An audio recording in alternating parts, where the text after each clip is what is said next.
सर्वांना जय भीम, नमस्कार।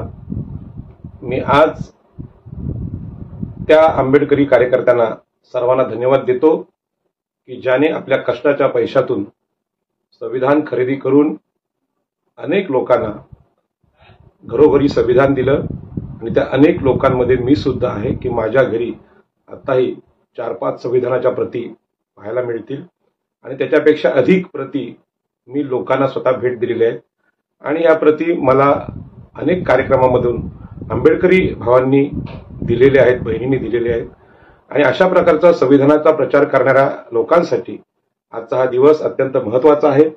आज आपल्याला माहित आहे 26 नोव्हेंबर आणि 26 नोव्हेंबर 1949 रोजी आम्ही हे भारतीय संविधानाची स्वीकृती केली आणि म्हणून आजचा जो कार्यक्रम आहे किंवा आज मी आपल्यासमोर बोलणार आहे तो माझं जे बोलणं आहे ते बोलणं हे सगळ्यांसाठी म्हणजे माझ्यासाठी माझ्या व्यक्तिगत जीवनात माझ्या समाजासाठी आणि आपल्या सर्वांसाठी अत्यंत महत्त्वाची घटना आहे। कारण अशा परिस्थितीत आपण बोलतोय की देशामध्ये फार विचित्र परिस्थिती आहे आणि अशा वेळी आपण संविधानावर बोलतोय आणि म्हणूनच भारतीय संविधान म्हणजे एससी एसटी ओबीसी आणि स्त्रियांच्या मुक्तीचा जाहीरनामा अशा प्रकारचा विषय आहे आणि म्हणून हा विषय अत्यंत महत्त्वाचा विषय आहे। या अर्थाने संविधानाकडे बघणं ही काळाची गरज आहे।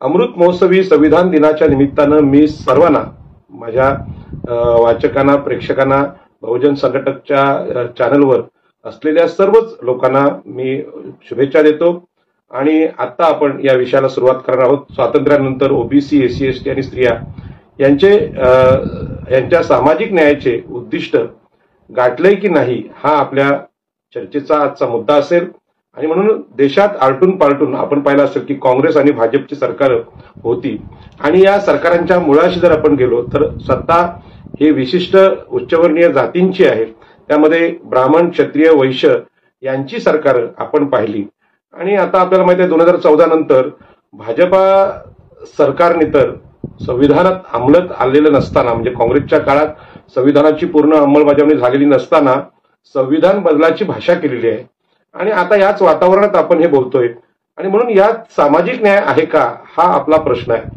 सगळेच मुद्दे यात एका तासाभरात मला बोलता येणार नाहीत किंवा मी तेवढा विद्वान नाही, परंतु आपण ही चर्चा मी आपल्याला सांगितल्यानंतर याच्यावर आपण लिहिणं बोलणं प्रतिक्रिया देणं हे मला अपेक्षित आहे आणि म्हणून भारतीय संविधानाची सुरुवात अशी आहे की आम्ही सर्व भारताचे लोक ही अशी सुरुवात आहे आणि याच्यावर अनेक ठिकाणी माहिती आपण पाहिली असेल की डॉक्टर बाबासाहेब आंबेडकर आणि संविधान सभेतले जे सगळे विद्वान खासदार होते यांनी यावेळी चर्चा केली की कुठल्या तरी धर्माचं हिंदू धर्माचं त्यातल्या देवांचं किंवा मुस्लिमांच्या ईश्वराचं किंवा ख्रिश्चनांच्या संविधानाच्या सुरुवातीला नाव का नाही म्हणजे देवाचं नाव घेऊन हे का नाव दिलं नाही असा प्रश्न जेव्हा त्या संविधान सभेत आला त्यावेळी डॉक्टर बाबासाहेब आंबेडकरांनी सांगितलं की आम्ही संविधानामध्ये लोकांनाच सर्वोच्च स्थान देतो आणि लोकच या देशातले प्रमुख असतील, कुठल्याही देवदेवता नसतील आणि म्हणून आम्ही भारताचे सर्व लोक म्हणजेच लोकांनीच हे शासन चालवायचे आहे आणि लोकांनाच ही शक्ती शासन चालवण्याची संविधान प्रदान करतं। कुठल्याही ईश्वराला नाही, कुठल्याही धर्माला नाही, कुठल्याही चमत्काराला नाही आणि म्हणून 26 नोव्हेंबर 1949 रोजी आम्ही भारतीय म्हणून या संविधानाची स्वीकृती केली। कुठल्या ईश्वरी कृपेने किंवा नवसाने हे संविधान आपल्याला मिळालं नाही आणि म्हणून या संविधानाची पार्श्वभूमी समजून घ्यायचं असेल आजच्या देशातलं जे वातावरण आहे हे अत्यंत भारलेलं वातावरण आहे, हिंदुत्वानी प्रेरित झालेलं वातावरण आहे, धार्मिक ध्रुवीकरण असलेलं वातावरण आहे।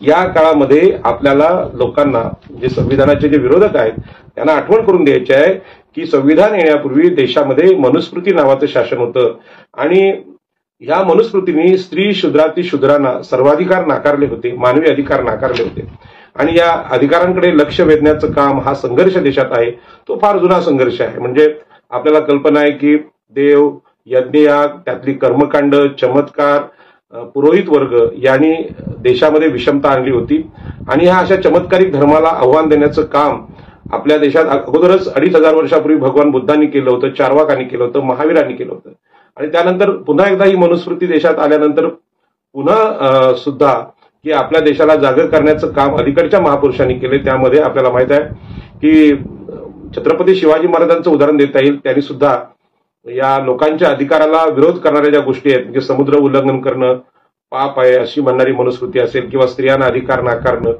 अशा प्रकारचे, किंवा मागासवर्गीयांना शस्त्रांचा अधिकार नाकारणारी जी मनुस्मृती होती त्याला छत्रपती शिवाजी महाराजांनी सुद्धा आपल्या राजकीय जीवनात मोठं आव्हान दिलेलं आहे.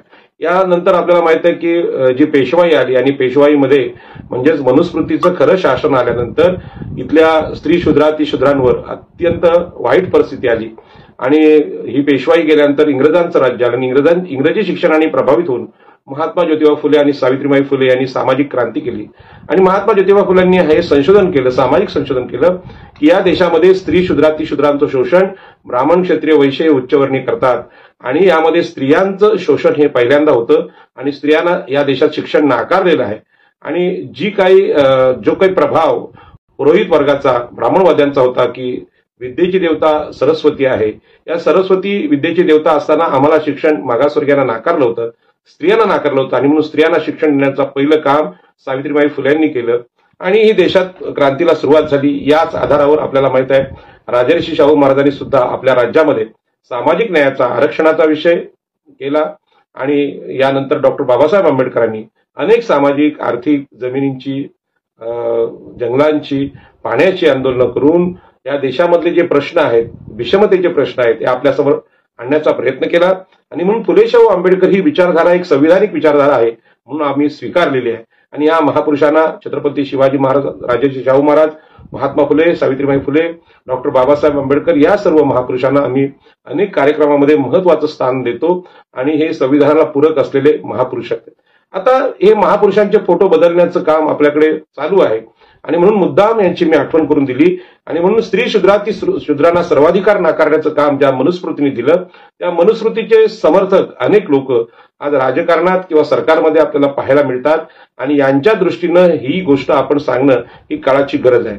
आजच्या वातावरणात आपण पाहिलं असेल की आताच विधानसभेच्या निवडणुका झालेल्या आहेत, त्याच्या अगोदर लोकसभेच्या झाल्या, आणि ह्या विधानसभेच्या निवडणुकीमध्ये बटेंगे तो कटेंगे अशा प्रकारची हिंसात्मक धमकीची भाषा, धार्मिक ध्रुवीकरणाची भाषा आपल्या समाज जीवनात, आपल्याला राजकीय जीवनात ऐकायला मिळते.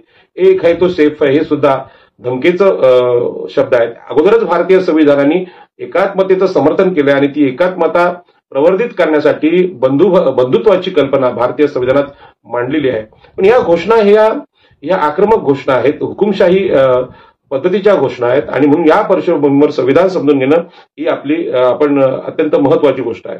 आणि धार्मिक ध्रुवीकरणाच्या वातावरणात बहुसंख्य हिंदू समाजाला मनुस्मृतीचे दोष आपण सांगितले पाहिजेत, आणि मनुस्मृतीचे दोष जर कळले तर आपल्याला संविधानाचं महत्व समजू शकतो. आणि म्हणून आजचं जे बोलणं आहे ते मी सुरुवातच अशी केली की ज्या आंबेडकरी भावा बहिणींनी आपल्या खिशातले पैसे, मेहनतीचे पैसे खर्च करून अनेक ओबीसी, एससी, एसटींच्या घरामध्ये हे संविधान पोहोचवलेलं आहे, त्यांना मी पहिल्यांदा कृतज्ञता व्यक्त करतो, जय भीम करतो. याचं कारण असं आहे की संविधान घरोघरी पोहोचवणं हे शासनाचं काम होतं, पण शासनाने ज्या पद्धतीने म्हणजे स्वच्छता अभियानं वगैरे केली, परंतु ही संविधान ही खरी म्हणजे देशाच्या विषमतेची स्वच्छता आहे, जी मनुस्मृतीने पेरली होती. विषमतेचं विष आपल्या समाज जीवनात पेरलं होतं, त्या विषमतेच्या विषाला साफ करण्याचं काम भारतीय संविधानाने केलं, आणि संविधान हे लोकांपर्यंत पोहोचवणं हे आमचं काम होतं. आणि म्हणून भारतीय संविधान हे तसं खूप मोठं आहे, आणि लिखित संविधान आहे, जगातलं फार महत्वाचं संविधान आहे. आणि म्हणून संविधानातली प्रास्ताविका आहे ही अशा वेळी आपण समजून घेणं ही काळाची गरज आहे. आणि म्हणून मी थोडक्यात ते आपल्याला समजावून सांगणार आहे. मला माफ करा, मला तुम्हाला कोणाला शिकवायचं नाही की बहुजन संघटकच्या सगळ्या कार्यकर्त्यांनी मला इथे बोलायची संधी देऊन माझा अभ्यासच पक्का करण्याचा प्रयत्न केलाय. आणि आपल्याला माहित आहे आपल्या समाजामध्ये बाकीच्या विषयावर म्हणजे मनुस्मृती, रामायण, महाभारत हे विषमतेचं समर्थन करणारे ग्रंथ, वेद, उपनिषद यांच्यावर बोलणारे महाराज खूप आहेत, परंतु आम्ही आमच्या भारतीय जीवनातल्या विषमतेला बाजूला सारून समतेचं ते तत्वज्ञान जीवन ग्रंथ म्हणून संविधान स्वीकारले, याच्यावर बोलणारे लोक खूप कमी आहेत. आणि जे कोणी बुवा बापू महाराज आहेत यांना सुद्धा आम्ही संविधान भेट दिलं पाहिजे आणि त्यांना सांगितलं पाहिजे तुमच्या ठेवीमध्ये किंवा तुमच्या संग्रहात असलेल्या रामायण, महाभारत किंवा अनेक पुराण ग्रंथ, वेदोपनिषद आणि भगवद्गीता यांच्यापेक्षा आता भारतीय संविधान हा देशाचा जीवनधर्म आहे आणि म्हणून तो आपण वाचला पाहिजे, तुम्हाला माहित असला पाहिजे. आणि म्हणून यांना सुद्धा संविधान द्यायला हरकत नाही. त्यांना किती गर्व असला आपल्या विद्वत्तेचा तरी ती विद्वत्ता डॉक्टर बाबासाहेब आंबेडकरांच्या जागतिक विद्वत्तेने शमवलेली आहे, नमवलेली आहे. आणि विजयी असलेले डॉक्टर बाबासाहेब आंबेडकर आपल्याला संविधानाच्या रूपाने मरणोत्तर आजही पाहायला मिळतात. आणि म्हणून त्यांनी जे शब्द वापरले आहेत ते शब्द अत्यंत महत्वाचे आहेत. भारतातलं सगळं जे तत्वज्ञान आहे, म्हणजे खरं म्हणजे चारवाकनी, पृथ्वी म्हणजे जल, पाणी, अग्नी आणि वायू अशी चार महत्वाची जीवनाची अंग मानली की त्यातून आपल्या जीवाची निर्मिती होते. आणि आकाशाला नाकारलं, आकाशातला स्वर्ग, देव, आत्मा नाकारला आणि सांगितलं की या आकाशामधल्या देवाच्या कल्पनेने, स्वर्गाच्या कल्पनेने, नरकाच्या कल्पनेने भारतीय माणसाला गुलाम केलेला आहे. आणि हा जो सगळं तत्वज्ञान आहे आकाशातल्या देवाचं, या तत्वज्ञानाने सांगितलं की या देशातले ओबीसी, एससी, एसटी यांनी पूर्वजन्मात पाप केलं होतं आणि म्हणून हे शूद्र, अतिशूद्र आणि स्त्रियांच्या जन्मात जन्मले आणि ते मागच्या जन्माचं दुःख या जन्मात भोगत आहेत. आणि त्यांना जर यातून मुक्त व्हायचं असेल तर आता ब्राह्मण, क्षत्रिय, वैश्य यांची सेवा करा, तरच मुक्ती मिळेल, अशा प्रकारचं तत्वज्ञान सांगून त्यांना गुलामीत ढकललं. आणि त्यांची जी गुलामगिरी आहे, त्या 85% लोकांची गुलामगिरी आहे, ती दूर भारतीय संविधान करतं. आणि म्हणून कुठल्याही धर्मग्रंथाचा अभ्यास तुम्ही नाही केला तरी चालेल, परंतु भारतीय संविधानाचा अभ्यास आमच्या लोकांनी प्रामुख्याने केला पाहिजे. आणि जसं श्रावण महिन्यामध्ये आपण, बरेचसे आमचे बौद्ध बांधव त्याला वर्षावास म्हणतात, परंतु श्रावण महिन्यामध्ये वेगवेगळ्या ग्रंथांचं पारायण गावातल्या गावकीमध्ये किंवा देवळामध्ये चालतं. त्या ठिकाणी आम्ही संविधानाचं सामूहिक वाचन केलं पाहिजे, संविधानावर चर्चा केली पाहिजे.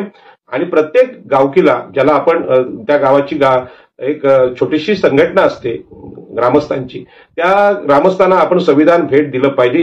याचं कारण असं आहे की रायगड जिल्ह्यात अनेक वाईट टाकण्याची घटना घडल्या. पोलिसांना या घटनांचा अर्थ कळला नाही.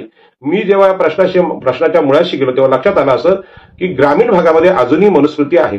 आम्ही संविधान लोकसभेत, राज्यसभेत पोहोचवलं, विधानसभेत आणि विधान परिषदेत पोहोचवलं, जिल्हा परिषदेत पोहोचवलं, अगदी ग्रामपंचायतीमध्ये पोहोचवलं, पण गावातली जी गावकी आहे ती चालते मनुस्मृतीच्या नियमानुसार. आणि या मनुस्मृतीनं अतिशय हुशार असलेले वकील, प्राध्यापक, इंजिनियर यांना मूर्खात काढण्याचे प्रकार अनेक ठिकाणी केलेले आहेत. आणि गावातल्या अडाणी लोकांनी, गावातल्या अशिक्षित लोकांनी, शिकलेल्या लोकांना मूर्खात काढून वाळीत टाकण्याचे प्रकार घडले, कारण गावाला आजही संविधान माहीत नाही.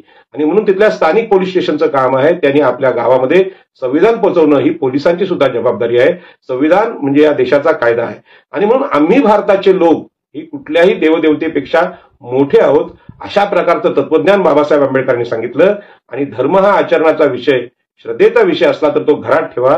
आणि तुम्हाला सार्वजनिक जीवनामध्ये आम्ही भारताचे लोक यांना महत्व देणारे भारताचे संविधान आम्ही स्वीकारतो. आणि म्हणून भारताचे एक सार्वभौम, समाजवादी, धर्मनिरपेक्ष, लोकशाही गणराज्य घडवण्याचा व त्यांच्या सर्व नागरिकास सामाजिक, आर्थिक व राजनैतिक न्याय आणि विचार, अभिव्यक्ती, विश्वास, श्रद्धा व उपासना याचे स्वातंत्र्य, दर्जाची व संधीची समानता निश्चितपणे प्राप्त करून देण्याचा, आम्ही त्या सर्वांमध्ये व्यक्तीची प्रतिष्ठा व राष्ट्राची एकता आणि एकात्मता यांचे आश्वासन देणारी बंधुता प्रवर्धित करण्याचा संकल्पपूर्वक निर्धार करून आमच्या संविधान सभेत आज दिनांक 26 नोव्हेंबर 1949 रोजी याद्वारे हे संविधान अंगीकृत आणि अधिनियमित करून स्वतःप्रत अर्पण करीत आहोत. असा हे प्रास्ताविक आहे संविधानाचं. याच्यामध्ये ज्या काही धर्मामध्ये आपला सगळा भारतीय समाज अडकला आहे, बहुसंख्य हिंदू आहेत, मुस्लिम आहेत, ख्रिश्चन असेल, आणि या सगळ्या धर्मग्रंथांमध्ये तो अडकला आहे. आणि हा धर्मग्रंथ आकाशातल्या देवाचं, ईश्वराचं, येशूचं, अल्लाचं समर्थन करतात आणि सांगतात की तुम्हाला न्याय तिकडे आकाशात मिळेल. परंतु भारतीय संविधान एकमेव भारतीयांचा ग्रंथ असा आहे, तो सांगतो की तुम्हाला जे काही द्यायचं आहे ते भारतीय संविधान म्हणजे भारताचे लोकच देतील. आणि म्हणून लोकांना एवढं महत्व देणारं संविधान जगात कुठे नसेल. आणि म्हणून जागतिक विचारधारा ज्या आहेत, जगातले सगळे धर्म आहेत, त्या धर्मामध्ये डॉक्टर बाबासाहेब आंबेडकरांनी आम्हाला संविधान अशा प्रकारचा जीवन मार्ग दिलाय. मी त्याला धर्म म्हणणार नाही, परंतु धर्मग्रंथापेक्षा जास्त मूल्य असलेला ग्रंथ आहे. आणि म्हणूनच आम्ही भारताचे लोक भारताचे एक सार्वभौम, समाजवादी, धर्मनिरपेक्ष, लोकशाही गणराज्य घडविण्याचा, आता कालच 2 दिवसात पेपरला बातम्या वाचल्या असतील, अनेकांनी याचिका केल्या होत्या की समाजवादी, धर्मनिरपेक्ष हे 2 शब्द वगळा, परंतु हे दोन्ही शब्द वगळण्यास न्यायमूर्तींनी विरोध केलेला आहे. आणि म्हणून समाजवादी, धर्मनिरपेक्ष, लोकशाही गणराज्य घडवण्याचा व त्यांच्या सर्व नागरिकांस, त्यामध्ये विशिष्ट धर्माच्या नागरिकांना आणि दुसऱ्या नागरिकांना नाही अशातला भाग नाही, तर सर्व नागरिकांस सामाजिक न्याय म्हणजे सामाजिक पातळीवर, जातीच्या पातळीवर कुठलाही भेदभाव आम्ही करणार नाही आणि त्यांच्याशी समानतेने वागू. आर्थिक न्याय, मग जमिनी असतील, जागा असतील, पाणी असतील, उद्योग असतील, राजनैतिक न्याय म्हणजे आपल्याला माहित आहे की राजनैतिक न्याय अजूनही आम्ही तिथे पोहोचलेलो नाहोत. आणि विचार, अभिव्यक्ती, विश्वास आणि श्रद्धा, उपासना यांचे स्वातंत्र्य, विचार म्हणजे आपल्याला माणसाला विचार करण्याचा जो स्वतंत्र अधिकार आहे, अभिव्यक्ती म्हणजे बोलण्याचा अधिकार आहे, जे आपल्याला पाहिजे तसे कपडे घालण्याचा अधिकार आहे, वेगवेगळे सण उत्सव साजरा करण्याचा अधिकार आहे, विश्वास आणि श्रद्धा आणि उपासना याचं सुद्धा स्वातंत्र्य आपल्याला संविधान देतं. आणि दर्जाची समानता आणि संधीची समानता, सगळ्यांना लढण्याचा अधिकार आहे. दर्जा म्हणजे कोणी जन्माने श्रेष्ठ नाही किंवा कमी नाही, या पद्धतीने हा विषय आहे आणि निश्चितपणे प्राप्त करून देण्याचा आम्ही या सर्वांमध्ये व्यक्तीची प्रतिष्ठा आणि राष्ट्राची एकता आणि एकात्मता यांचे आश्वासन देणारी बंधुता ही अत्यंत महत्वाची आहे. प्रवर्धित करण्याचा संकल्पपूर्वक निर्धार आजच्या संविधान सभेत करत आहोत. जे संविधान सभेमध्ये 1949 रोजी हे जे आपली उद्देशिका दिली ती किती महत्वाची आहे, आत्ताही ती लागू आहे, येणाऱ्या काळामध्ये ही अत्यंत महत्वाची अशी उद्देशिका, जेणेकरून आपल्याला आपल्या देशाचं संविधानाची दिशा काय आहे हे समजतं. आणि म्हणून लोकांना समान संधी देणे हे सरकारचं काम आहे, सरकारने ते काम केलं पाहिजे. आजच्या घडीला आपण सामाजिक न्यायाचा विषय केला, सामाजिक, आर्थिक आणि राजनैतिक न्याय याच्यामध्ये आहे. परंतु आज तुम्ही चर्चा पाहिली असेल की महाराष्ट्राचा मुख्यमंत्री कोण होणार, तर एकनाथ शिंदे किंवा देवेंद्र फडणवीस, म्हणजे ब्राह्मण किंवा मराठा अशी परिस्थिती आहे. म्हणजे ब्राह्मण आणि मराठ्यांच्या पलीकडे ओबीसी, एससी, एसटी आणि स्त्रिया यांच्यातला मुख्यमंत्री आजही महाराष्ट्रात आपण देऊ शकत नाही. म्हणजे आजही मनुस्मृतीचा प्रभाव आपल्याकडे पाहायला मिळतो. आणि याला कारण आहे, हा राजनैतिक न्याय होत नाही, याला कारण आम्ही सामाजिक समानता अजूनही आमच्या महाराष्ट्रात देशात आणलेली नाही. याच पद्धतीने आर्थिक न्याय सुद्धा मागासवर्गीय लोकांशी आम्ही करू शकलो नाही. त्यामुळे मुळात मनुस्मृतीनुसार उच्चवर्णीय असलेले, सत्ता संपत्ती आणि सरंजामी असलेले लोकच महाराष्ट्राचे मुख्यमंत्री होण्याच्या स्पर्धेत आहेत. मागासवर्गीयांचं त्यामध्ये नाव येत नाही. आणि म्हणून लोकांना समान संधी देण्याचं तत्व आपल्या संविधानाने स्वीकारलंय, परंतु ते तत्व राबवण्यासाठी आपल्याला फार मेहनत घ्यावी लागणार आहे. आणि म्हणून राज्यघटनेत संधीची समानता आणि मूलभूत अधिकारात समाविष्ट केलेली दिसते. म्हणजे संधीची समानता, सगळ्यांना संधी भेटली पाहिजे. पण आपण पाहिलं असेल मागच्या काळामध्ये एकूण 27 मुख्यमंत्री झाले, त्यामध्ये 15 मुख्यमंत्री फक्त मराठा समाविष्ट झाले. आणि आता सुद्धा आज रात्री चर्चेचा जो मुद्दा आहे तो एकनाथ शिंदे हे मराठा मुख्यमंत्री होणार की देवेंद्र फडणवीस, आणि ब्राह्मण आणि मराठ्यांचं वर्चस्व, ब्राह्मण आणि क्षत्रियांचं वर्चस्व मनुस्मृतीच्या काळात होतं आणि आजही आहे. आणि म्हणून आज ही संधीची समानता, संविधानाची अंमलबजावणी हे आपल्या समोरचं मोठं आव्हान आहे. आणि म्हणून अधिकार वंचित समूहांना भारतीय विकासात खऱ्या अर्थाने सहभागी होता आलं पाहिजे. आजही एससी, एसटी, ओबीसी आणि स्त्रिया या मुख्यमंत्री होण्याच्या अधिकारापासून, महसूल मंत्री होण्याच्या अधिकारापासून, गृहमंत्री होण्याच्या अधिकारापासून वंचित असलेले पाहायला मिळतात. म्हणून संविधानाची अंमलबजावणी हे आपल्या समोरचं मोठं आव्हान आहे. आणि म्हणून एससी, एसटी, महिला, ओबीसी आणि धार्मिक अल्पसंख्याक या सर्वांनाच मुख्य प्रवाहात आपल्याला समाविष्ट करायचं आव्हान आपल्या सगळ्यांसमोर आहे. आणि म्हणून यासाठी आपण काम केलं पाहिजे. एससी आणि एसटी या आणि महिला या लोकांवर मनुस्मृतीच्या काळात फारच जास्त भयानक असे अत्याचार झालेले आहेत. आणि म्हणून यांच्या प्रगतीकडे विशेष लक्ष देण्याची जबाबदारी आपल्या सर्वांवर आहे. आणि म्हणून इतिहासामध्ये सर्वाधिक अत्याचार एससी, एसटी आणि महिलांवर झालेले आहेत, आजही होत आहेत. आणि म्हणून त्यांना न्याय देणं, त्यांना संधीची समानता देणं हे आपल्या समोरचं मोठं आव्हान आहे. घटना सभेच्या शेवटच्या भाषणात डॉक्टर बाबासाहेब आंबेडकर यांनी भविष्यातील येणाऱ्या आव्हानांची विस्तृत अशी विवंचना किंवा विवेचन केलेलं आहे आणि सांगितलेलं आहे की आपल्या समोर कुठल्या गोष्टी आहेत. मला वाटतं युट्यूबवर किंवा सोशल मीडियावर हे डॉक्टर बाबासाहेब आंबेडकरांचं भाषण आहे, ते आपण सगळ्यांनीच पाहिलं पाहिजे. आणि म्हणून त्यातील 2 मुद्दे आज काल सुसंगत दिसतात, ते सांगण्याचा प्रयत्न मी आपल्यासमोर करणार आहे. त्यातील सामाजिक लोकशाही ही अत्यंत महत्वाची आहे. आणि सामाजिक, केवळ राजकीय लोकशाहीवर आपण समाधान मानता कामा नये, तर राजकीय लोकशाहीचे आपण सामाजिक लोकशाहीत परिवर्तन केलं पाहिजे. आता मी जी घटना सांगितली की आजही महाराष्ट्राच्या मुख्यमंत्र्यांच्या स्पर्धेत केवळ उच्च जातीय ब्राह्मण आणि मराठे ही 2च नावं स्पर्धेत आहेत. त्यामध्ये मागासवर्गीय माणूस आजही स्पर्धेत येऊ शकला नाही. 70-72 वर्षात ही जर महाराष्ट्राची स्थिती असेल, त्याला पुरोगामी राज्य म्हटलं जातं. इतर महाराष्ट्र देशातल्या राज्यांची स्थिती फार विचित्र आहे, परंतु महाराष्ट्र हे पुरोगामी राज्य असेल तर इथे अजूनही स्त्री मुख्यमंत्री झालेली नाही. हे आपलं अपयश आहे. आणि म्हणून आपल्याला सामाजिक लोकशाहीचं म्हणजे सामाजिक लोकशाहीत परिवर्तन केलं पाहिजे राजकीय लोकशाहीचं. आणि म्हणून राजकीय लोकशाहीच्या मुळाशी सामाजिक लोकशाहीचा आधार नसेल तर ती अधिक काळ टिकणार नाही, अशा प्रकारचा धोका डॉक्टर बाबासाहेब आंबेडकरांनी सांगितलेला आहे. आणि म्हणून डॉक्टर बाबासाहेब आंबेडकरांची स्वातंत्र्यपूर्व काळात किंवा संविधानपूर्व काळात जी आंदोलनं रायगड जिल्ह्यात आमच्या समाजाने अनुभवलेली आहेत. मी रायगड जिल्ह्यातला अलिबाग तालुक्यातला आहे आणि मला डॉक्टर बाबासाहेब आंबेडकरांची ही आंदोलनं अभ्यासल्यानंतर लक्षात आलं की आज RSSचे लोक किंवा राष्ट्रीय स्वयंसेवक संघाचे लोक किंवा हिंदुत्वादी लोक, ज्याला काय बोलतात व्हॉट्सअप मीडियाचं किंवा व्हॉट्सअप युनिव्हर्सिटीचे लोक सांगतात की हे संविधान आहे, हे संविधान म्हणजे इंग्रजांच्या संविधानाचं अनुकरण आहे किंवा इंग्रजांच्या सगळ्या लेखणीचं अनुकरण आहे. बाबासाहेब आंबेडकरांचं यात योगदान काय किंवा त्याची कॉपी असं म्हणतात. परंतु इंग्रज कोण होते? इंग्रज हिंदूंइतके इतके अत्याचारी नव्हते. म्हणजे सतीप्रथा ही काही इंग्रजांनी आणली नव्हती, तर सतीप्रथा ही हिंदू आणि वैदिक लोकांची देणगी आहे, ज्यामध्ये जिवंतपणे स्त्रियांना त्यांच्या पतीबरोबर मृत पतीबरोबर जाळलं जायचं आणि याला विरोध हा इंग्रजांनी केला. मग इंग्रजांनी असे अनेक कायदे केले की भारतातल्या स्त्रिया शूद्र अतिशूद्र यांच्या विरोधात होते, ते बदलले. तर ते कायदे हे समतेच्या दृष्टीने महत्वाचे आहेत. ते कायदे तसेच ठेवण्यात चुकीचं काय? आणि मग अनेक लोक आधी युक्तिवाद करता सांगतात की बाबासाहेब आंबेडकरांनी इंग्रजांचे कायदे तसेच स्वीकारले. तुमचं काय म्हणणं आहे? सतीप्रथा पुन्हा सुरू करायची? विधवा स्त्रियांचं केशवपण पुन्हा सुरू करायचं? अस्पृश्यता पुन्हा सुरू करायची का? अशा प्रकारचे युक्तिवाद आजच्या काळात होतात. हे इतके अज्ञानी आणि माथेफिरू लोक आहेत की यांना खरं म्हणजे संविधान सांगणं गरजेचं आहे. आणि म्हणून संविधानाची कॉपी केली नाही, तर डॉक्टर बाबासाहेब आंबेडकरांनी अस्पृश्यतेचे चटके आपल्या जीवनात अनुभवले आणि भारतामध्ये सगळीकडे फिरत असतात डोळसपणे त्यांनी हे सगळे अत्याचार पाहिले आणि इंग्रजांनी सुद्धा समतेच्या नजरेने हिंदू धर्मातले हे दोष तपासले आणि हिंदू धर्मातले अन्याय आणि अत्याचार करणारे कायदे बदलून टाकले. आणि म्हणून या कायद्यांमधला कुळ कायदा जो आहे की जमीन कसणाऱ्या कुळांना जमिनीची मालकी भेटली पाहिजे. ब्राह्मण आणि क्षत्रिय आणि वैश्य, ब्राह्मण मराठा या लोकांकडे सगळी गावाच्या गावं ही छत्रपती शिवाजी महाराजांनंतर पेशवाईच्या काळात आली आणि मग जमीन कसणाऱ्या लोकांना 20 गुंठे 10 गुंठे जमिनीचा तुकडा भेटला पाहिजे. यासाठी जे आंदोलन झालं 1932 साली रायगड जिल्ह्यात सरी या गावात, आणि आगरी समाज डॉक्टर बाबासाहेब आंबेडकरांच्या बरोबर होता, नारायण नगू पाटील बरोबर होते, भंडारी समाजाचे सीके बोले होते आणि या लोकांनी हा आंदोलन केलं आणि सावकार्यांनी खोती नष्ट केली. आज हे खोती विरोधी बिल किंवा कुळ कायदा हा भारतीय संविधानाचा भाग आहे, अविभाज्य भाग आहे. आणि म्हणून मी अभिमानाने सांगतोय की आगरी कोळी भंडारी समाज डॉक्टर बाबासाहेब आंबेडकरांच्या आंदोलनामध्ये होता.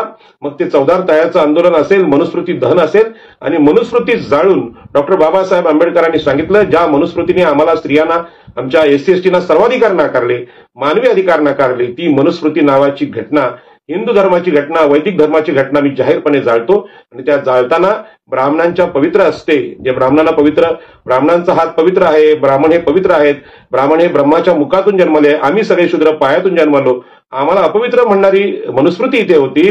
म्हणून ब्राह्मणाच्याच हस्ते, ज्या ब्राह्मणाने लिहिली त्यांच्या हस्ते जाळण्याची कल्पकता डॉक्टर बाबासाहेब आंबेडकरांनी आपल्याला दाखवलेली आहे. चौदार तळ्याच्या आंदोलनातून डॉक्टर बाबासाहेब आंबेडकरांनी सांगितलं की दुर्लभम भारतीय जन्म असं आपल्या देशात म्हटलं जातं. आपले पंतप्रधान जगात जाऊन सांगतात भारत हा अत्यंत पवित्र वचने बोलणाऱ्या लोकांचा देश आहे. आणि कुणीतरी लेखकाने आम्हाला 10वीच्या धड्यात म्हटलं होतं की पवित्र वचने बोलणाऱ्या लोकांचा अत्यंत घाणेरडा देश म्हणजे कुठला? भारत. आणि याचं प्रत्यंतर डॉक्टर बाबासाहेब आंबेडकरांच्या आंदोलनातून दिसतं. मग तो काळाराम मंदिर प्रवेशाचा विषय असेल की मंदिरात इथल्या अस्पृश्यांना, इथल्या ओबीसीना, इथल्या SC/STना प्रवेश नाकारणारे पुरोहित आहेत. आम्हाला सुद्धा आगरी समाजाला रदंडा चौल इथल्या रामेश्वर मंदिरामध्ये प्रवेश नाकारला होता. आमचे नेते नारायण नगू पाटील यांनी मंदिर प्रवेशाचं आंदोलन केलं, आगरी हिसका दाखवला आणि मग त्यांनी आम्हाला प्रवेश दिला. तर ह्या मंदिरांमध्ये पैसे तर आम्ही टाकायचे, देवाला नमस्कार आम्ही करायचा, परंतु तुम्हाला समानतेने प्रवेश SC/STला नाकारणारे इथला जो पुरोहित वर्ग, इथला धर्म आहे, याचे सगळे चुकीचे कायदे बदलण्याचं काम स्वातंत्र्यपूर्व काळातल्या आंदोलनातून डॉक्टर बाबासाहेब आंबेडकरांनी केलं.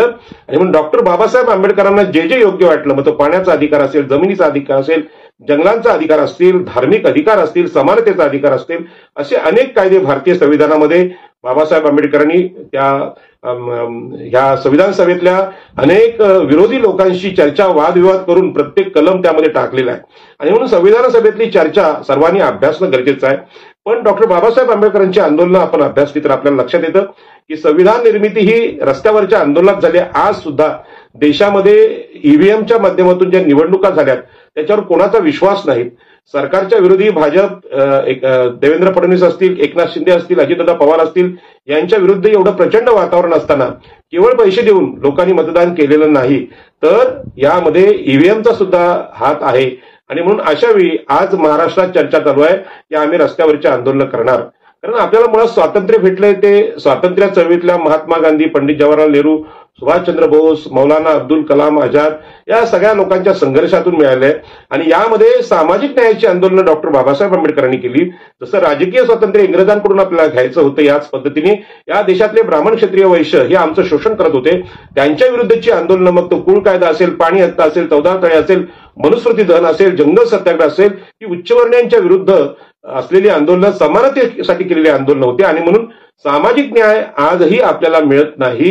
या सामाजिक न्यायासाठी डॉक्टर बाबासाहेब आंबेडकरांनी संविधान लिहिलं. जगामध्ये काळा गोरा वाद किंवा काळा गोरा वर्णभेद असेल किंवा मानवी गुलामगिरी असेल, यासाठी मोठे संघर्ष झाले.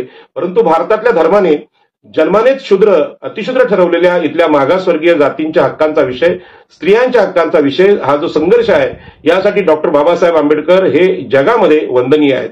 भारताला तर आहेतच, पण जगाला वंदनीय आहे. इथला धर्म आपल्याला सगळे अधिकार नाकारत होता. आणि हा धर्मच सांगतो की हे शूद्र आहेत, अतिशूद्र आहेत, यांना जगण्याचा अधिकार नाही, असा ज्यांचा धर्म सांगत होता, त्या धर्माला पवित्र म्हणणारे लोक आजही विधानसभेत आहेत, लोकसभेत आहेत, राज्यसभेत आहेत. आणि त्या धर्माचा टिळा लावून मुख्यमंत्री पदाच्या शपथा घेतात आणि सांगतात की होय, हा धर्म श्रेष्ठ आहे आणि या धर्माची एकता तुम्ही ठेवा, बटेंगे तो कटेंगे. पण तुम्ही हजारो जातींमध्ये विभागणारे लोक, मनुस्मृतीचे समर्थक तुम्हीच होतात. मग अशा वेळी संविधान हे समानता सांगतं. आणि म्हणून लोकशाहीचा आधार ही सामाजिक समता, सामाजिक लोकशाही असली पाहिजे.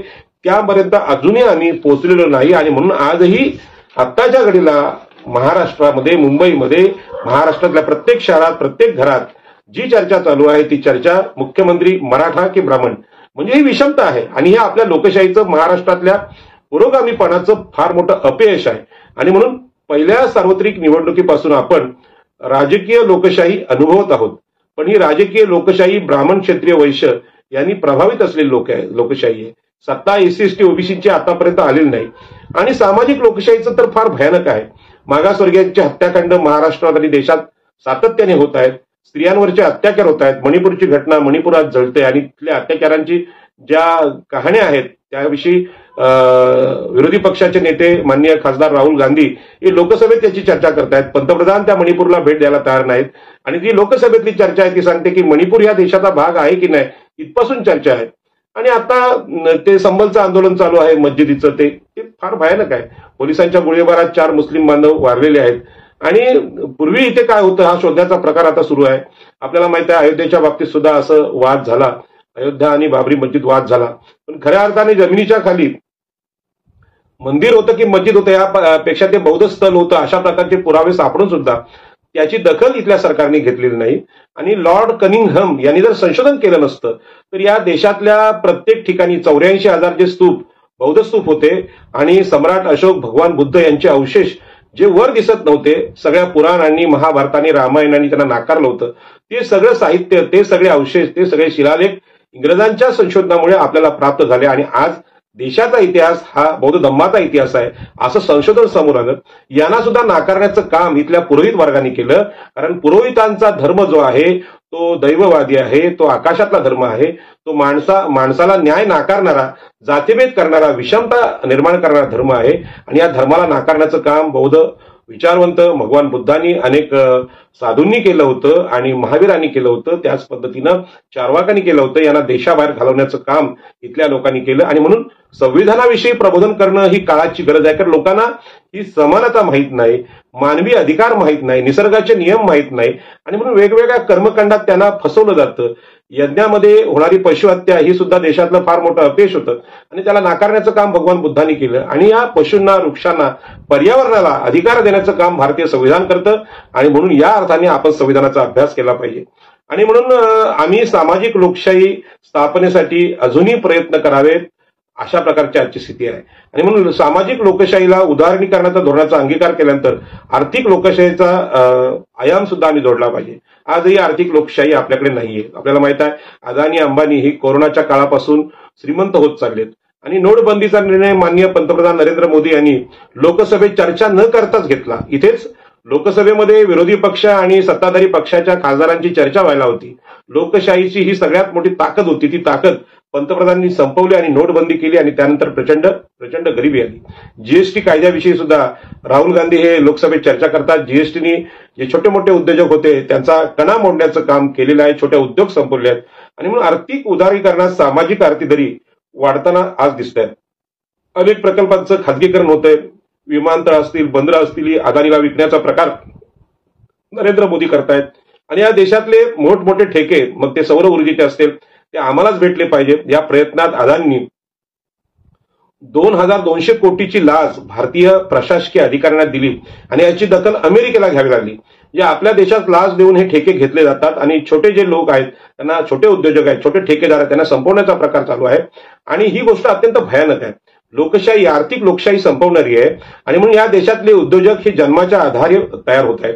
म्हणजे ब्राह्मण, क्षत्रिय, वैश्य यांनाच जे मनुस्मृतीने दिलेली कामं आहेत, ब्राह्मणांनी धर्माचं प्रमुख व्हावं. आज शंकराचार्य ब्राह्मणच आहेत, दुसरे कोणी होऊ शकत नाहीत. आज राजकीय सत्तेमध्ये जाट, गुर्जर, पटेल, मराठे हेच सत्तेत दिसतात. आणि अदानी, अंबानी सारखे उद्योजक हे ते जन्मानुसारच उद्योजक आहेत. परंतु SC, ST, OBC पैकी एकही उद्योजक त्याला संधी आज मिळत नाही. म्हणजे आर्थिक समानतेची संधी आपण आपल्या देशात आजही देऊ शकलो नाही. आणि म्हणून आर्थिक विषमतेची दरी देशामध्ये प्रचंड वेगाने वाढत चाललेली आहे. आणि याचा फटका बेरोजगारी आणि गरिबीमध्ये आपण पाहतो. आणि म्हणून आर्थिक दरी दूर करताना आपण जी भाषणं करतो, आपण जे विचार मांडतो, विधानसभेत असतील, लोकसभेत असतील, त्यांना कृतीची जोड देता आली पाहिजे. परंतु ही आर्थिक दरी दूर करण्याचं धोरण शासनाकडे दिसत नाही. निवडून येण्यासाठी आता सरकारकडे काही न राहिल्यामुळे लाडकी बहीण योजना आणि त्यांना रोख पैसे देऊन मतं कशी घ्यायची याचा विचार सुरू आहे. अदानींनी प्रचंड पैसा महाराष्ट्राच्या विधानसभेला ताब्यात घेण्यासाठी दिलेला आहे. आणि म्हणूनच मुंबईच्या आमच्या आगरी, कोळी, कराड्या, भंडाऱ्यांच्या जमिनी अदानीला, मिठागरांच्या जमिनी अदानीला आनंद देण्याचं काम सरकार करते. आणि त्या बदल्यात सरकारला निवडणुकीसाठी मोठा निधी हे उद्योजक देतात. इलेक्ट्रॉल बॉन्ड आणले गेले आणि इलेक्ट्रॉल बॉन्ड ह्या निवडणुकीसाठी निधी होता आणि हा निधी भाजपा सरकारला जास्त भेटला. आणि म्हणून आज इतर राजकीय पक्ष त्यांचा अस्त होताना दिसतोय. याच आपल्या मागच्या काळामध्ये शिवसेना आणि बाळासाहेब ठाकरे, हिंदू हृदय सम्राट बाळासाहेब ठाकरे, उद्धवजी ठाकरे आणि राष्ट्रवादी काँग्रेस, शरद पवारांचे दोन्ही पक्ष तोडले गेले. लोकशाही पद्धतीने स्थापन झालेले पक्ष, लोकशाहीची जी संरचना आहे त्यामध्ये सामान्य कार्यकर्ता, सामान्य नागरिक आणि त्यांचे पदाधिकारी यांच्या संघटनेतून पक्ष तयार होतात. पण निवडून आलेले लोकप्रतिनिधी त्या पक्षाचे मालक आहेत अशी चुकीची संकल्पना राबवून आपल्या सर्वोच्च न्यायालय असेल, आपल्या निवडणूक आयोग असेल यांनी चुकीचे निर्णय दिले आणि 2 पक्ष तोडले गेले. आणि ज्यांचा पक्षाशी संबंध नव्हता त्या लोकांना ते पक्ष आज दिलेले आहेत. आणि अतिशय विचित्र अवस्था म्हणजे समाजाला पहिल्यांदा दिसले की बाबा राष्ट्रवादी काँग्रेसचे शरद पवार यांनी आपल्या हयातीत स्थापन केलेला पक्ष ते आता जिवंत आहेत.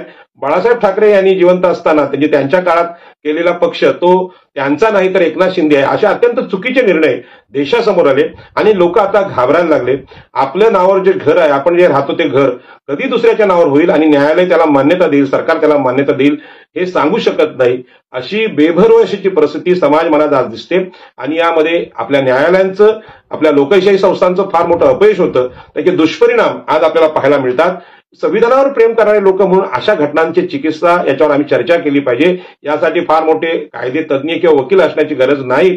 कारण आपल्याला माहित आहे पक्ष हे कार्यकर्ते तयार करतात. आमदार, खासदार त्यांना 5 वर्षासाठी तिकीटं मिळतात, ते निवडून येतात, पण ते मालक होऊ शकत नाही. हजारो वर्ष किंवा शेकडो वर्ष ज्यांनी खस्ता खाल्लेले आहेत, म्हणजे खास करून OBC, SC, ST यांना हे अधिकार कधी मिळणार. म्हणजे आता राजकीय पक्ष पाहिले, राष्ट्रवादी काँग्रेस हा मराठ्यांचा पक्ष, शिवसेना CKPचा पक्ष, भाजप हा ब्राह्मणांचा पक्ष, काँग्रेस हा मराठ्यांचा पक्ष. आमच्या लोकांचे पक्ष कधी स्थापन होणार, त्यांचे आमदार आणि खासदार निवडून कधी येणार. ही आर्थिक सामाजिक विषमता आपल्या लोकशाहीमध्ये आजही पाहायला मिळतं. आणि म्हणून आताच्या विधानसभेत आमचे जे आंबेडकरी पक्ष आहेत, वंचित बहुजन आघाडी असेल किंवा बहुजन समाज पार्टी, यांचे आमदार निवडून येताना दिसत नाही. ही सामाजिक राजकीय विषमता आहे, आर्थिक विषमतेमुळे निर्माण झाली आहे. याच्यावर आम्ही लक्ष दिलं पाहिजे.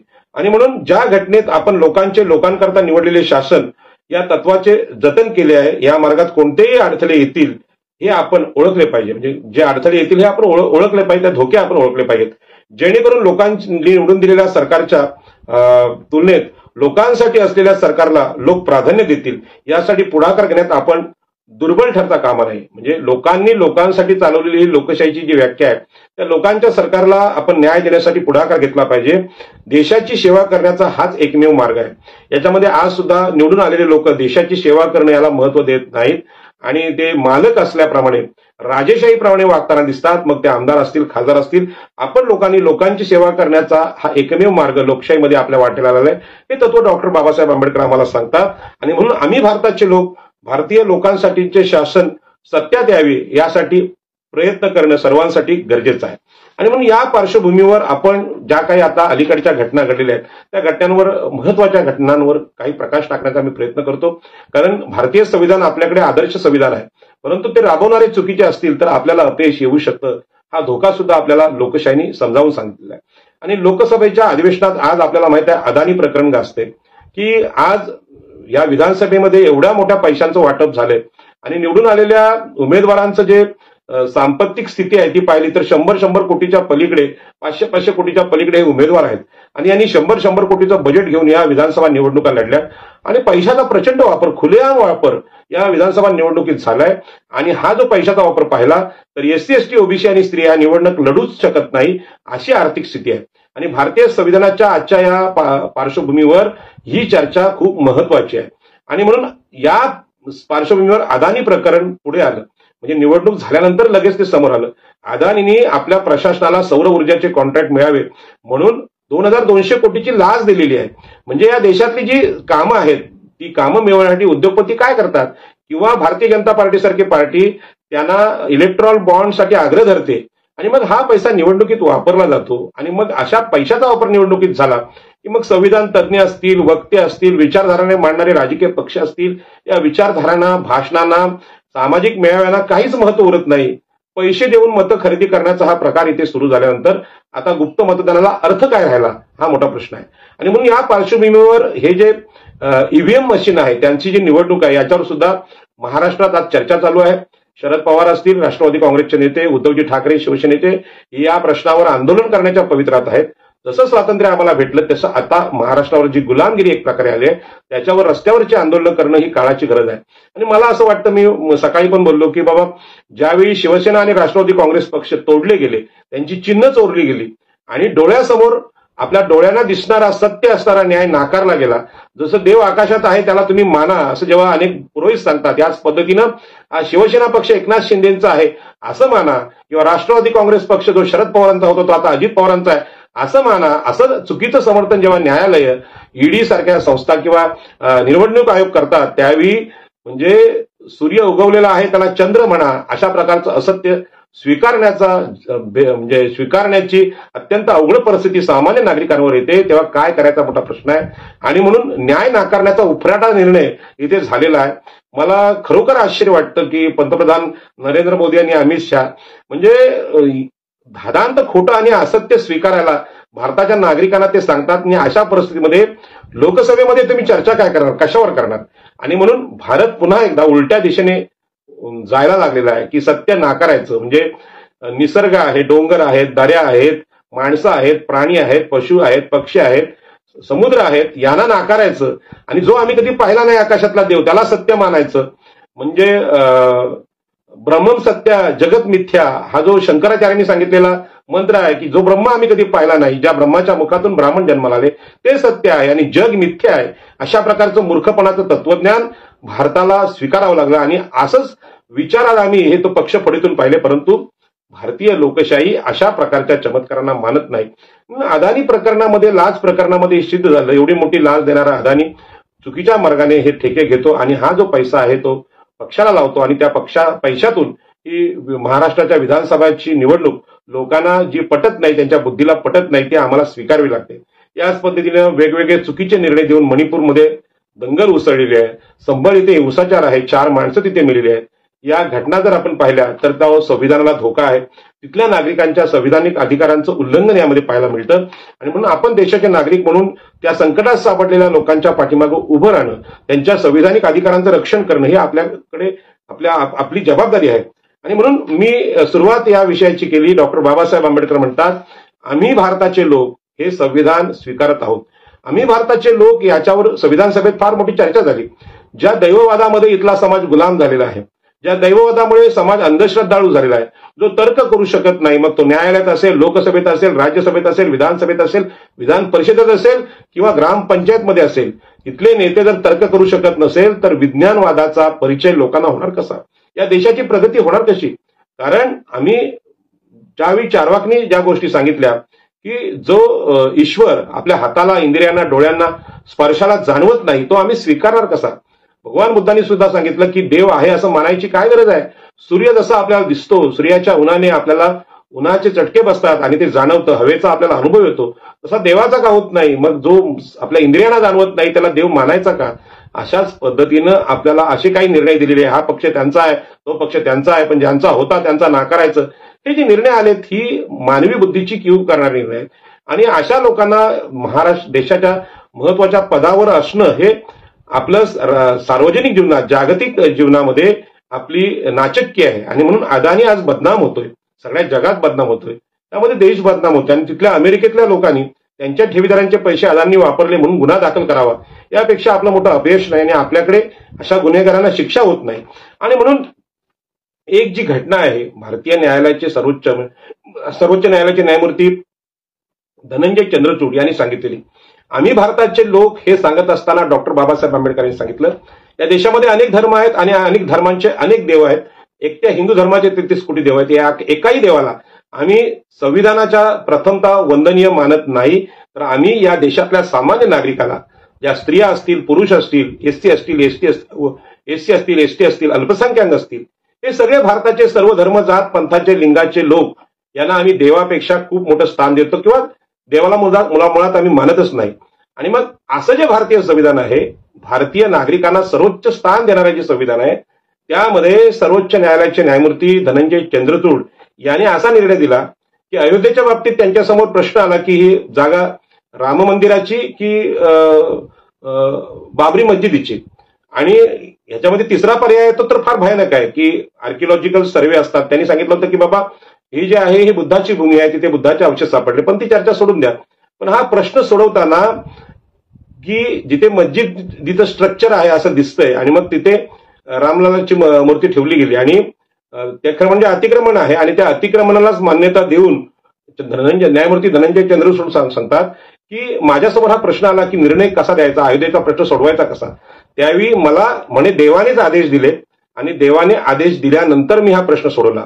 आता भारतीय संविधानाची सुरुवात देव नाकारण्यातून होत असेल आणि संविधान हा न्यायाचा आदर्श आहे. खरं म्हणजे मी काय वकील नाही, सुप्रीम कोर्टाचे, उच्च न्यायालयाचे जे वकील आहेत त्यांना माहित आहे की संविधानाच्या कलमानुसारच आपले उच्च न्यायालयाचे सर्व न्यायालयांचे निर्णय होतात. आपल्याला सगळ्यांना संविधान बंधनकारक आहे, किंबहुना न्यायालयामध्ये संविधानाचा अर्थ सांगण्याचं कामच केलं जातं, बाकी काही नाही, याच्या पलीकडे काही नाही. मग असं असताना देवाने आदेश दिला असं जर सर्वोच्च न्यायालयाचे न्यायमूर्ती सांगतात, याचा अर्थ आपल्या संविधानाला धोका आहे. संविधानाला धोका आहे, संविधान बदलणार वगैरे गोष्टी आपण पाहिल्या. अशाच प्रकारचे निर्णय निवडणूक आयोगाने सुद्धा आपल्याला दिलेले दिसतात. आणि आज महाराष्ट्रामध्ये, पुरोगामी महाराष्ट्रामध्ये आंदोलन करण्याची तयारी लोकांची चालू आहे. आणि म्हणून या आंदोलनामध्ये भारतीय संविधानाच्या रक्षणासाठी आम्ही भारताचे लोक म्हणजे तुम्ही आणि मी आणि सर्व जाती धर्माचे सर्व लोक आपण सगळ्यांनी सहभागी झालं पाहिजे. कारण आपल्या जगण्याचा मार्ग हा संविधान सुरक्षित करते. आपल्या मुलांचं, आपल्या पुढल्या पिढीचं भविष्य सुद्धा संविधानाने आपल्याला सुरक्षित केलेलं आहे. आपल्या महिलांची सुरक्षा संविधान देतं. जसं द्रौपदीची साडी खेचल्यानंतर भगवान श्रीकृष्ण आले आणि तिला साडी दिली, अशा प्रकारचा भाऊ कधीच प्रत्यक्षात येत नसतो. तर आपल्या बहिणीची प्रतिष्ठा राखण्याचं काम म्हणजे स्त्रियांच्या प्रतिष्ठेचा सन्मान करण्याचं काम लोकांनी केलं पाहिजे. हे छत्रपती शिवाजी महाराजांनी सुद्धा सांगितलं रयतेच्या स्वराज्यात की देवाची सुरक्षेची गरज नाही, त्याच पद्धतीनं इथल्या महिलांचा, एससी एसटींच्या अधिकारांचे रक्षण हे आम्ही भारताचे लोक म्हणून आम्ही केलं पाहिजे. कुठलाही ईश्वर, अल्ला, येशू येईल आणि आम्हाला वाचवेल असं नाही. असा क्लिअर विषय, अत्यंत स्पष्ट विषय डॉक्टर बाबासाहेब आंबेडकरांनी केला असेल.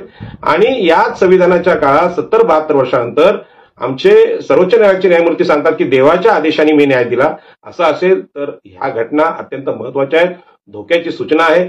आणि म्हणूनच हे जे विषय आहेत हे धार्मिक अंधश्रद्धेत जगणाऱ्या अंधभक्तांना कधीच कळणार नाही, परंतु ज्यांना कळतात त्यांनी भाषण करून सांगितले पाहिजेत. आणि म्हणून बहुजन संघटकच्या सगळ्या वाचकांना मी धन्यवाद देतो आणि सांगतो की आपण मला संधी दिलीत, मी थोडाफार बोलण्याचा प्रयत्न केला. संविधानाच्या खोलात जाणं फार अवघड आहे आणि त्याच्यावर आपल्याला तासनतास, वर्षभर बोलता येईल असे विषय आहेत, कारण त्याला लिहायला पण तेवढाच वेळ लागला. मी डॉक्टर बाबासाहेब आंबेडकरांना मनपूर्वक धन्यवाद देतो, नमस्कार करतो, कृतज्ञता व्यक्त करतो. जे या जन्मजात जे धर्माने श्रेष्ठ होते, विद्वान होते, त्या ब्राह्मणांना असं संविधान लिहिता आलं नाही, क्षत्रियांना त्याची अंमलबजावणी करता आली नाही आणि वैश्यांना त्याची कधीच किंमत कळणार नाही. आणि म्हणून हे अद्वितीय असं संविधान डॉक्टर बाबासाहेब आंबेडकरांच्या नेतृत्वाखाली भारतातल्या त्यावेळेच्या अनेक खासदारांनी चर्चा करून निर्माण केलं त्या सगळ्या ज्ञात अज्ञात खासदारांना आणि संविधान समर्थकांना मी मनपूर्वक धन्यवाद देतो. आणि हे संविधान आहे म्हणून मी हे बोलू शकतो. मला इथपर्यंत बोलण्यासाठी मदत करणारे सगळे आंबेडकरी भाऊ बहिणींना मी धन्यवाद देईन. कारण मला माहित आहे की माझं हे जे बोलणं आहे ते ही कोळी टोपी घातलेलं बोलणं आहे. माझ्या समाजातल्या लोकांना अत्यंत महत्वाचं आहे. आंबेडकरी समाजामध्ये घराघरामध्ये संविधान आहेत, अनेक कायद्याची पुस्तकं आहेत. अशाच प्रकारची पुस्तकांची कपाटं बहुजन समाजाच्या SC ST OBC आणि महिलांच्या सगळ्या घराघरात निर्माण व्हावीत आणि संविधान तिथे सर्वाधिक आदराने ठेवलं जावं आणि त्या संविधानाचं वाचन व्हावं, त्याचं पूजन होऊ नये, अशा प्रकारची अपेक्षा मी करतो आणि माझं बोलणं संपवतो. जय हिंद, जय महाराष्ट्र, नमो बुद्धाय, जय एकवीर आई. आणि सगळ्या OBC बांधवांना मी आग्रहपूर्वक सांगेन की संविधानाचा अभ्यास आपण करावा, आंबेडकरी बांधवांकडून हे संविधान घ्यावं आणि हे संविधानाच्यावर चर्चा आपण दरवर्षी या दिवसाला गावागावात ठेवावा, ग्रामीण भागातल्या गावकीमध्ये ठेवावा आणि प्रत्येक गावकीला हे संविधान आपण भेट द्यावं अशी विनंती करतो आणि माझं बोलणं संपवतो. जय हिंद, जय महाराष्ट्र.